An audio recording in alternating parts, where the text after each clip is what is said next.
Avatar Frontiers of Pandora was honestly one of my most hyped games this year. And maybe that's because I watched both of the movies this year back to back, and then a few months later I see that they're releasing a trailer for the game. Needless to say, when I saw there was a game coming where I could jump into the world of Pandora and play as my own Navi, I was all over this. So with all the anticipation for this game, I ended up pre-ordering it, and I picked it up on the first day. Normally I'm pretty bad about getting to games on the first day releases, but I definitely made an exception for this game. I cleared my schedule, and for the last 2 weeks, all I've played was Avatar. With Christmas coming up, I really wanted to get this review out to let you all know if this game was worth your time and money, or if you should wait for a sale or avoid it. So let's talk about Avatar Frontiers of Pandora. So before I get into talking about the story, I just want to let you know that there are going to be spoilers within this. So just know when I'm talking about the story for this game that there are going to be some things that I let slip out. If you're not okay with that, go ahead and skip this section so I don't ruin anything for you. But if you decide you want to stick around, just know that I may talk about a little bit about the story and I might ruin something for you. So let's get into it. The game starts off with you playing as your own Navi, who belongs to the clan Sarentu. The game doesn't exactly explain how you ended up getting there, but you can kind of gather from the context clues from listening to the children speak at the beginning of the game that the RDA raided your clan and took 5 children, which included you as the player. Learning that this ends up being a school for the children, trying to adopt them to the human ways, they get tired of it and they try to rebel. That's when one of the children is killed. Fast forward a little bit, now you're a young adult. The facility that you're in has begun to get raided. As the game explains, it kind of goes along with the first movie, where Jake Sully was actually raiding the RDA. The RDA was instructed to kill you and the rest of the children. However, your teacher decided to place you in cryo freeze. Fast forward a little while longer, when you're woken up by that same teacher, you find out that she ended up joining a resistance of humans and also other Navi to fight the RDA. You will then progress through the entire story working together to get 3 different clans who have been getting pushed back by the RDA. It's then up to you, Asarantu, who was believed to have gone extinct, to join these 3 clans in the resistance against the RDA. That's going to be the extent I want to talk about it for the story. That should give you the general gist of how the story is going to progress and play out. But now I want to give you my overall thoughts of the story and how I felt playing it myself. And I won't lie, when I first started playing this game, I thought the story was extremely boring. I didn't really know what was going on, and I was extremely confused. I was kind of just running through wherever the main objective was. Maybe I didn't pay enough attention at the beginning, but after meeting up with the first clan, the objective became very clear. And that's when I really understood how the story was playing out and who all these different characters were and what they meant for the story. For me, when I really understood what was going on in the story, I thought it was fantastic. And the way it played out with the 3 different clans, how you had to go to 3 different regions and explore and do certain things to get them to join, made it even better. Some of the clans were a little bit easier than the others. I really never felt a moment where I was bored of the game once I really started getting into it. I'm also not going to lie, the game did a great job at pulling me in. When I wasn't playing it, I just kept thinking about wanting to go back and continuing the story. There were definitely plenty of great villains within it, amazing side characters that played such important roles within the developing of the story, and I gotta say, it definitely throws a couple twists and turns at you that you definitely wouldn't expect. At the end of it all, you'll really be able to find out what really happened to your clan, and for me, that was one of the biggest things I kept wanting to know, and how it happened and why it happened. But the game did a great job at making you work for it, and I will say this game definitely made me want to play it a second time. Next up, I want to talk about the world building for this game, which was absolutely fantastic. I personally enjoyed it a ton, being able to explore the world of Pandora, which is an amazing thing. Within this world, there's 3 different regions for you to be able to explore. I'm going to be talking about each one individually, and I'll be talking about each one in the way the game progresses through them. First up, I want to talk about Kingler Forest, and I'm going to go ahead and apologize. I'm probably going to be butchering a majority of the names. Not only is this where you encounter the first clan within the game, but this is where you really get to dive into the game and learn the different mechanics of it. The Kingler Forest consists of basically one giant rainforest that's riddled with different mountains or some areas that are swampy. It really does a great job at having a bunch of different environments and biomes within this one region, which means you'll be able to find a bunch of different vegetation and wildlife. The forest is absolutely beautiful to traverse through. Now, even though you'll be running on foot for a majority of the first few hours of the game, the Kingler Forest also gives you the opportunity to bond with your very own Ikran. For me, the Kingler Forest was definitely my favorite. However, it can become a sight for sore eyes if you spend too much time there. It wasn't until I got the quest to meet with the second clan of the game and I was invited into the upper plains. I honestly at this point was getting tired of the Kingler Forest, just trees everywhere you look, and then it hit me when I walked through the cave into the upper plains for the first time and saw how beautiful the area was. I didn't realize just how good they made this game actually look, and I'll be honest, at first I was like, upper plains, that sounds just like a flat area or something, but they really did a fantastic job with it. There's a ton of different wildlife and vegetation within this new area, and when I first walked through the waterfall and got into this area,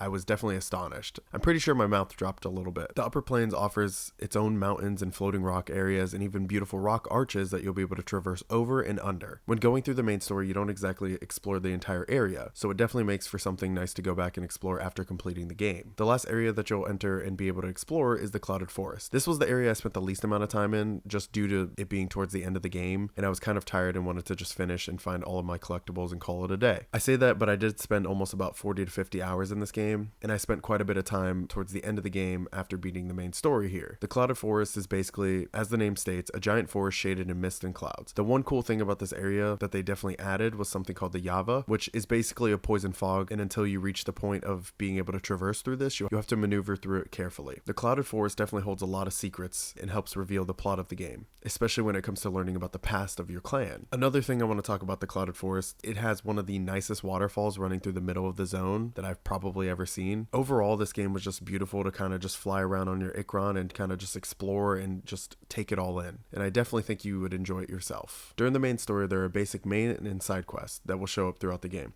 You find random NPCs and accept quests and get a reward. However, there are a bunch of different collectibles that you're able to collect, and if you're somewhat of a completionist, you'll have to collect all of these to receive the achievements from them. Just a quick example would be the Bladewing Trials, the Sarentu Totems. There's an achievement for collecting dolls and kites. Probably the side tasks that were the most entertaining in my opinion had to be taking down the RDA outposts and facilities. Even after the story was done, I was having a fun time clearing these for the achievements, and it's definitely a nice way to really explore the map. There's a bunch of different side characters within this game that help play a role in developing the story. Most of them are fairly decent. However, I will say I definitely struggled when it came to connecting with the characters of this game. I mean, most of the interactions with them happen over the radio, and they tell you where to go, and that's about it. The main side characters you deal with are the other Sarentu kids, Soltlek, Alma, and Priya, or at least the main ones from the Resistance. Again, though it was still a little difficult for me to really form any type of connection with them this way. Next up, the three major clans within the game are the Ranahe, the Zeswa, and the Kamatiri. Each one of these clans are in a specific area of the game that basically represents their territory or their region. The Ranahe are supposed to be the skilled hunters that take pride in their use of the different types of bows, and they are in the Kinglor Forest, where the Zeswa are dire horse riders and take pride in their use of the spear throwing, and you can find them in the upper plains. The Kamatiri are natural healers. However, after watching them, they are also useful at infiltrating and dispatching an enemy, and they are found in the Clouded Forest. You get to work very close with each one of the clan's leaders, and honestly, this was a little bit better than just talking to them on the radio because you had to go there and actually interact with them. I do believe each one of these clans were well put together, and it's super fun to be able to work with them in this game. However, I do wish they had more of a presence within the game, and what I mean by this is just random encounters within the world. Now, you can find some of the Na'vi in the forest, some being hunters, gatherers, or healers just randomly in the open world, but I do wish they played more of a role when it came to fighting the RDA or even wildlife. Even though they're hunting, you never really actually find them hunting anything. The RDA is essentially a military presence of humans who invaded Pandora. Now, I didn't really want to compare the game to the movies, since I know some people haven't seen the movies, but within the movie, the sole objective of the RDA invading Pandora is to find an inhabitable planet for humanity. Within this game, the objective seems to have changed a bit. Within the game, you take down the RDA outposts or installations that can consist of things like oil pumps, drills, or even dumping of wastewater. There are some outposts in the upper plains that consist of poaching the wildlife. So it does seem like the objective and goals of the RDA has changed in the game, but I don't think that's necessarily a bad thing. If anything, I think it adds something good to the story of this game and some individuality. Another thing is that RDA primarily consists of foot soldiers, amp suits, or mechs, helicopters, or as the game calls it, scorpions and Samsons, and there's some turrets. Other than that, there's not much variety in a general sense. However, if you're looking at just within the amp suits, there is a ton of different varieties that you could potentially face off against, each with having different strengths and weaknesses within them. Some having larger armor pieces and better protection against your bows and arrows, or others who have different types of weapons to be able to face off against you. For example, the Grenadier, who has a grenade launcher on its back, and he can basically shoot grenades at you with some pretty good accuracy from like a mile away. One thing I love about this game is the wide variety of different wildlife you can find throughout it. Each different region houses different types of wildlife or vegetation. It can range from predators to completely passive animals. The game can definitely keep you on your toes with the different types of predators and just how random the encounters can be. I have to say though, the most unique ones out there are the Thanators and Storm Gliders, and I can tell you how many times I died to both of those ones. The cool thing about the different wildlife is the materials that you're able to gather from them, which you will then use to help craft different weapons and armors, and the better the rarity, the more stats that material can provide. While on this topic of the wildlife though, I want to go into the Hunter's Guide. Think of this as one massive encyclopedia that records everything you scan with your Navi sense. It can show you where to find every material and what biome and region they will be present in, while also showing you where to find the higher rarity materials and animals. Honestly, when you're trying to upgrade and get better equipment, this thing can be your best friend.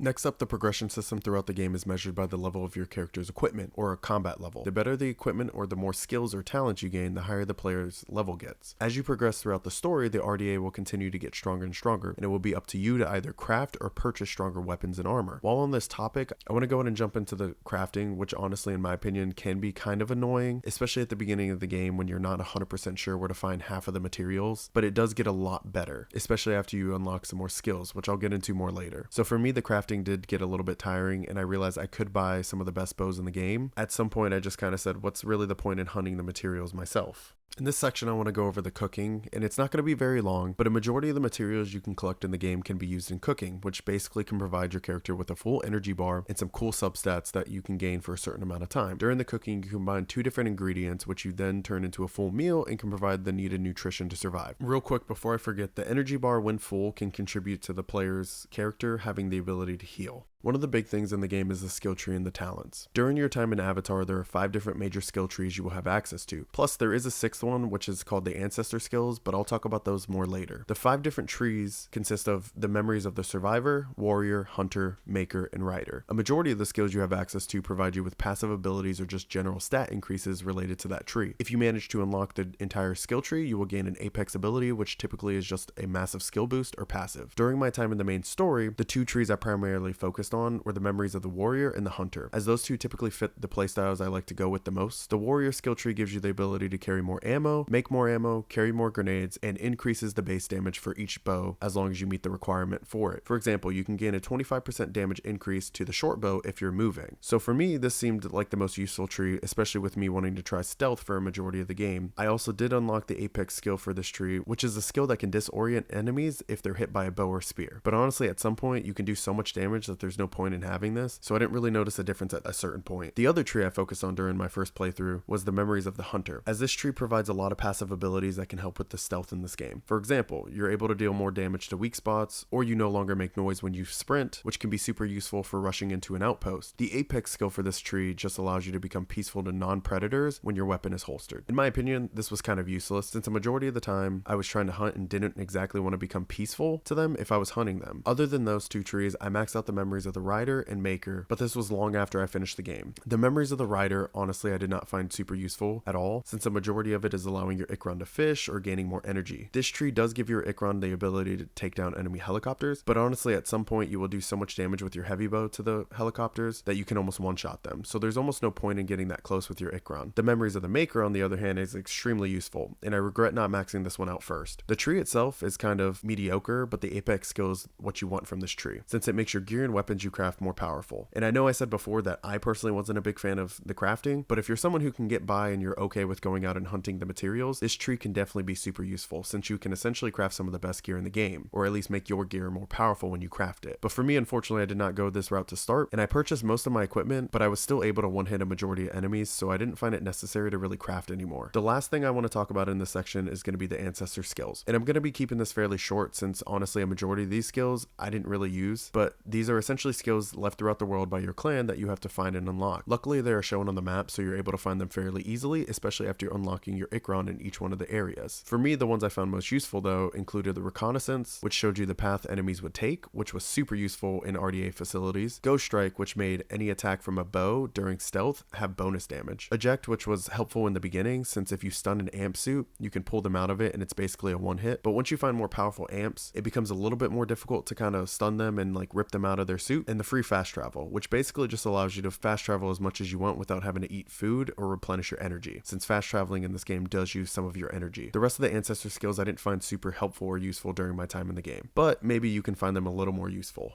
Now I want to talk about the equipment system in this game. And I know I've already been talking about a majority of the weapons that you can use, but I'm going to dive a little bit deeper into it. You have access to a longbow, a heavy bow, a short bow, spear thrower, shotgun, assault rifle, and lastly a staff sling. You will be able to have 4 of these equipped at the same time. For me, I found myself using the heavy bow, spear thrower, shotgun, and staff sling. But this is also why I enjoyed this game so much, because you have access to each one of these weapons and they can be useful in a different scenario. I didn't really find any of these weapons super bad, other than the assault rifle honestly wasn't that good. I don't want to go into crazy depth into each of these weapons because I feel like you should form your own opinion on what you think about them. But one thing I do want to point out is please do not sleep on the shotgun. I was not using it for the longest time. I thought it was completely useless until I got stuck in a hard fight with multiple amp suits and I found I couldn't draw my bow fast enough, or I was running out of spears and couldn't craft them quick enough. So I finally pulled out the shotgun, and let me tell you, this thing has the potential to one-shot an amp. So please definitely give it a try from the start and don't make the same mistake as me. Continuing off of that, you basically will be constantly upgrading and equipping new weapons to increase your level or combat strength. Each weapon has access to 2 different mods that you can put on it that give you different substats to the weapons. Some will increase weak spot damage or damage to RDA or wildlife.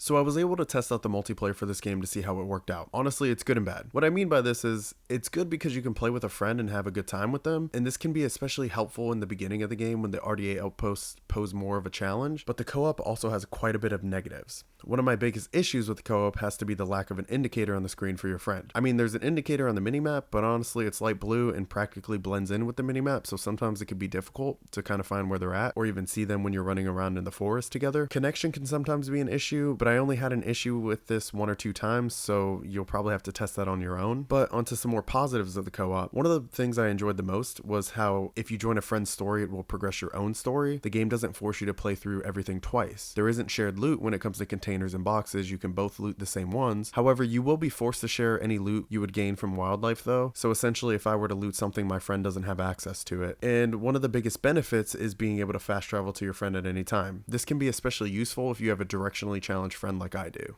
The achievements for this game can either be super easy if you're just playing through the game, or a total pain if you want to go through for the 100% completion of the game. Like the title of this video said, I did 100% complete this game. I managed to get every single achievement, but this definitely came at a cost. A majority of the achievements towards the end of the game are mostly just collecting every single collectible in the game that it has to offer, or it forces you to explore all of the maps and find all the different Navi camps and make contributions to them. Now, before I keep going and make this seem like it's the most difficult thing ever, it's not. It turns a game that can maybe get 20 hours out of the main story, and that's if you stretch it and explore everything, to almost a 50+ hour game or more, depending if you look up guides to help or not. Not all of the achievements that take forever are that annoying. My favorite achievement was increasing the air quality to 100%, which includes you having to take out every single RDA outpost and facility, and I honestly just found this fun. So I would say if you're a completionist and you're looking into this game, just expect it to take some time, but be prepared to be running around everywhere and wasting a lot of time fast traveling. The retail price of the game is $69.99, and honestly I think the game can justify the price tag. With about a 15 to 17 hour main story, depending on how fast you rush the game, pretty good story that can definitely throw a few twists at you, a beautiful open world that expands into 3 different regions that you can get lost in. The voice acting is actually pretty good, but other than that I don't really have much more to say about it. You have an expansive equipment system with access to multiple different weapons, which means you can play this game in multiple different play styles. Although the story itself is one you probably experience one time and you don't need to go back to it, the game itself offers a ton of replayability potential, so for me that's a big thing. Plus you're able to fly and traverse with your very own Ikron, which just adds to the immersion of the game.